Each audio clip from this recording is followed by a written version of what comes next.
Bienvenue sur Étoiline Inès TV. Si vous êtes encore nouveau ou nouvelle sur notre chaîne, n'hésitez pas de vous abonner massivement, aimer nos vidéos, commenter et partager.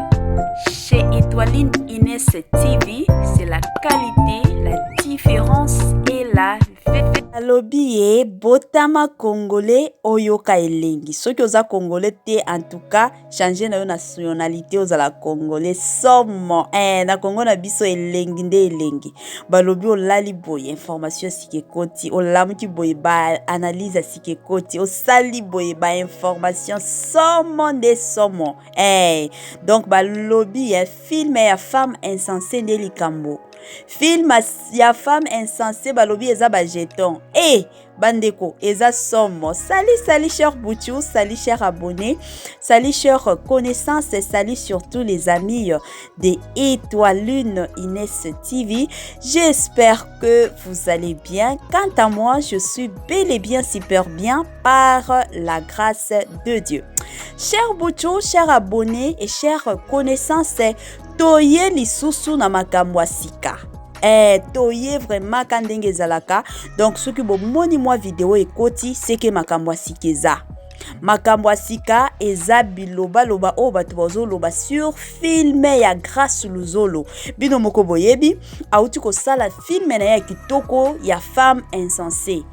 Kala mingi te asalaki film mosusu ezalaki femme de nuit et puis tango femme de nuit ekosila aye kosala pe femme insensée. Sikoyo bato bakoti déjà bakomi déjà koloba sur film wana. Yango vraiment tomemeli bino kandenge ezalaka biso tozala awa pona opesa ba information kosala pe ba analyse kitoko kandenge ezalaka kopesa mwa toli pe ko edifiaka bino donc mwa makambo kitoko kandenge ezalaka. Alors avant to kota na mwa sujet na biso ya lilo na osenga nanu na ba fan nyonso ya Grâce Luzolo ba o nyonso basepelaka vraiment na façon Grâce Luzolo jouaka.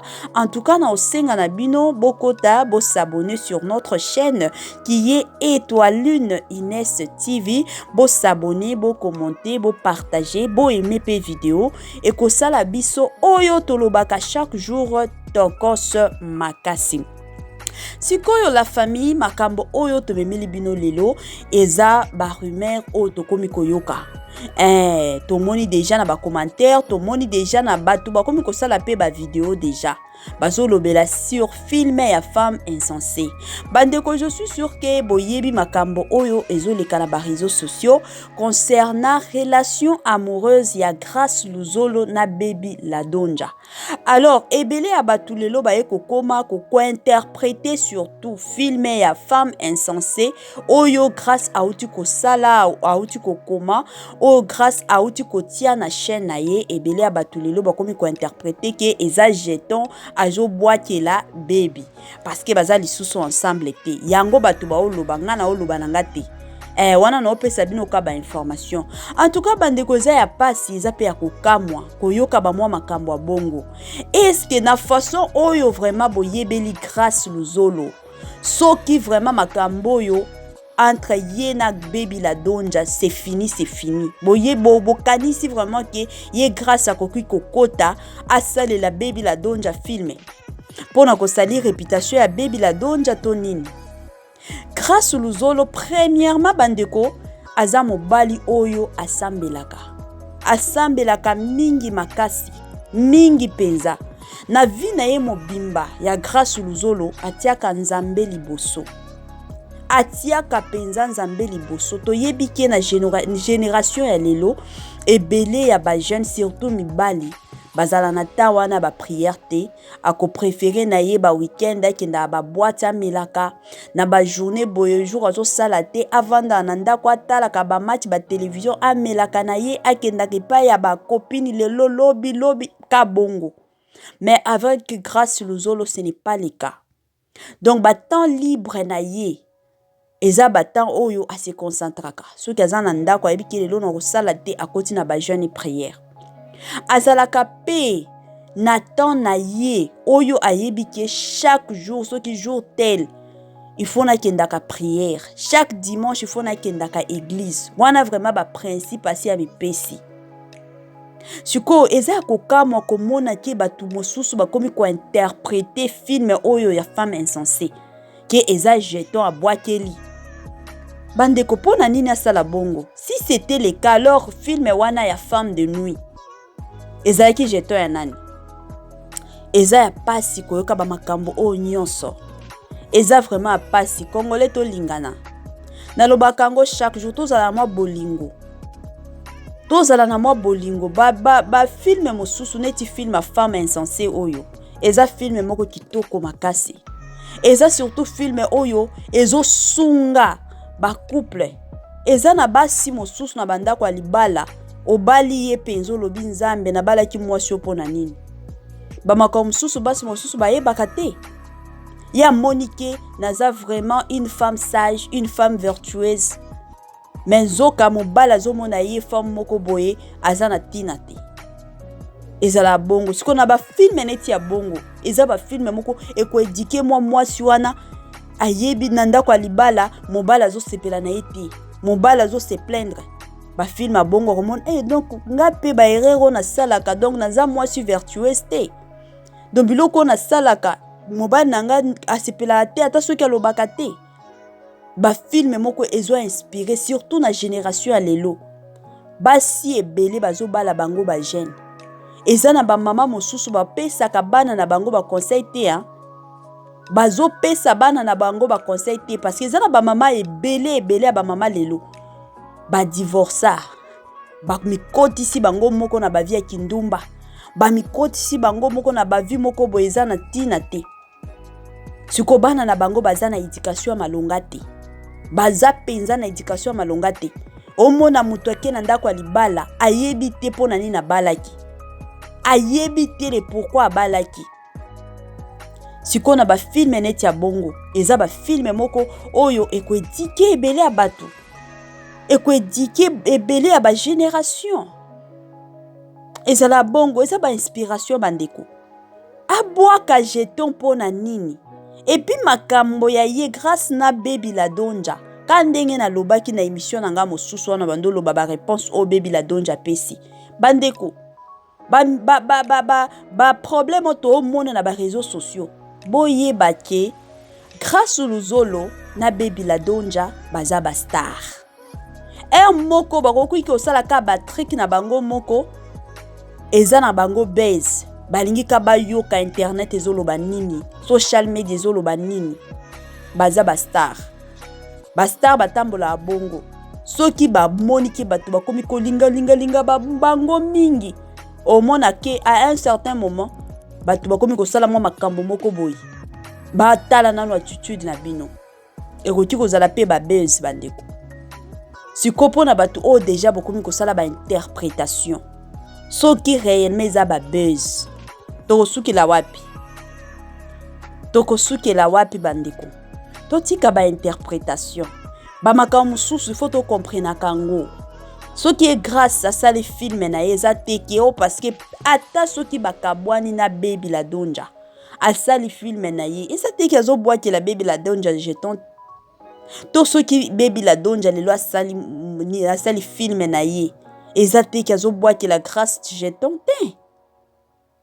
Eza film, eza inspiration. Ba film ba sala ke eza ba inspiration vraiment. Eza totalement ba inspiration. Eza teke, eza biloko atali boye, alobi ok, comme eza situation ya ndako na biso, na kendo sala ka film situation ya ndako na biso, non. Ba inspiration bazwaka. Grâce à za mobali o asambelaka. Ayebi makambo nzambe. Et puis aza mobali oyo ayebi ko respecter mwasi. Grâce penza ayebi ko respecter mwasi. Bandeko totika s'il vous plaît oh. Totika bandeko. Na seka kita on amona ki ba commentaire wana na mwa vidéo ya muke wana fi wana bando loba. Na lobi ba social media yo komi somo ba internet oyo komi somo makasi. Donc mutu na mutu zo kota na makambo na ye. Mutu na mutu zo kota na oya ye. Somo. somo makasi bandeko. Grâce Luzolo jamais akoki kobwatela Baby Ladonja jeton te. Ezalaka Baby Ladonja te ata mwasi mosusu te. Aza mobali ayebi ko respecter basi. Grâce Luzolo azaki na bolingo penza mama na ye. Moni mobali tellement soki aza na bolingo mama na ye mingi. A respecta basi mingi. A respectaka basi mingi baza bongo. Soki omoni mobali moko azo finga basi, mobali moko azo lobela basi, wana deja oyebi ke mobali oyo azala na affection ya mama na yete, alinga mama na yete, ezala bongo. Grâce Luzolo bomona ta na ba interview na ye oyo sala. Soki batuni ye likambo concernant mwasi, même sa façon de répondre. Oui, c'est vrai, ezana ba mosusu quand ndenge ezalaka na ba lieu public, omona azo mikotisa alingi te batu bayeba ki ile ou ki ele. Mais ezana batu mosusu ata na public boye soki alobi o comprendre ke mutu oyo vraiment azala bongo. Wana penza nde mwa comportement ya Grâce aza mutu moko aza honnête. Aza totalement honnête. Donc so oyo zo bima na munoko na ye eza vérité. Eza bongo. Grâce aza genre ya mibali o ba obanda vraiment ko respecter basi na bango. Ata soki baswani. Et puis aza mobali moko aza na biloba loba te. Mobali moko calme. Momona yata na ba film. Momona ta asoki asiliki.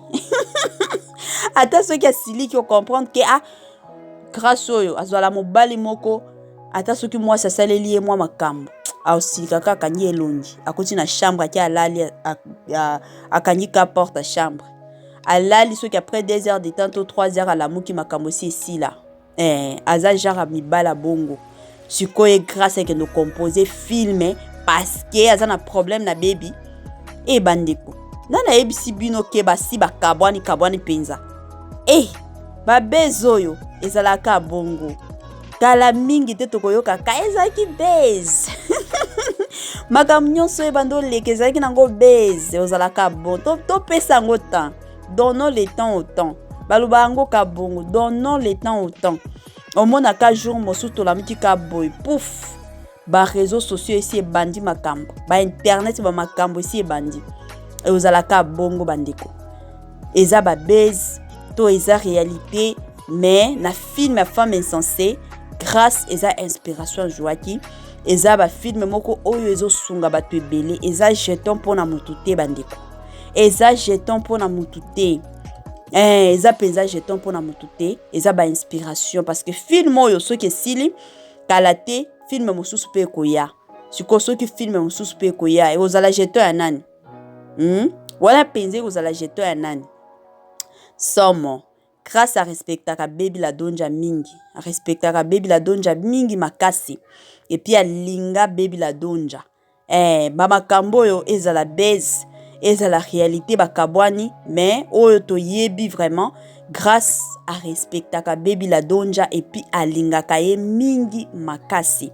Chers abonnés, chers connaissances, chers Bouchou, surtout les fans de Grâce Luzolo et de Baby Ladonja, no senga na bino na système moko ya bien, système moko ki toko makasi kandenge zalaka, bokota, bo s'abonner, bo commenter na vidéo oyo, bo pesa pe ba suggestion na bino ya kitoko. Bolobi nini na makambo oyo bato bazoloba. Est-ce que bino pe boza pour ya makambo ke film oyo zande jeton?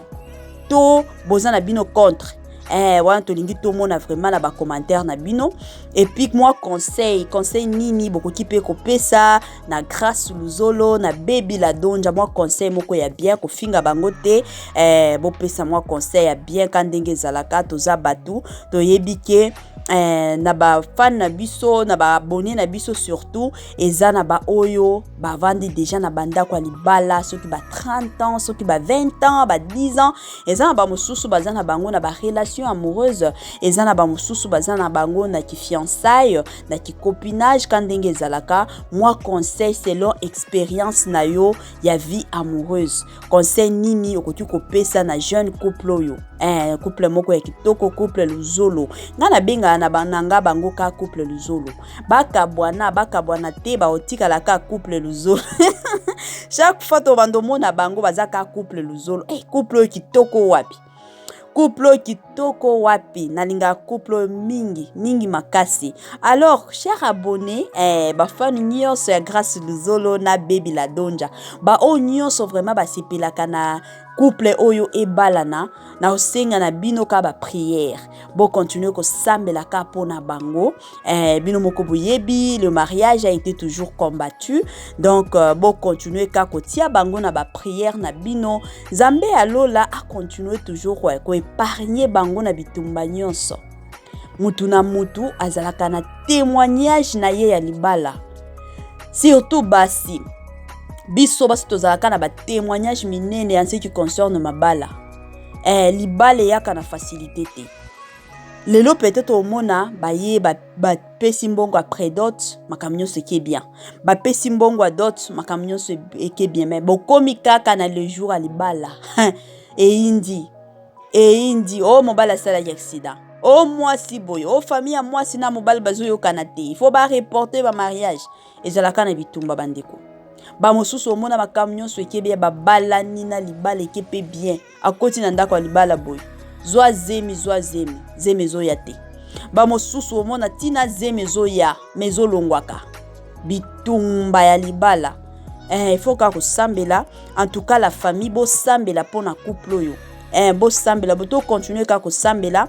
Zambena ya lola a continuer toujours ko protéger bango. Pe ko épargner bango na mwa makamnyo so mokili. Baza ba jeune biyoka yo kezala ebele bitala talizala ebele mais nzambe ya lola apesa bango surtout maturité na sagesse ya ko gérer couple na bango. Chers Bouchou, chers abonnés et chers connaissances to komina suka ya émission na biso bo sala ba partage, bo aimer, bo commenter. Bye bye la famille et à la prochaine. Je vous aime bien.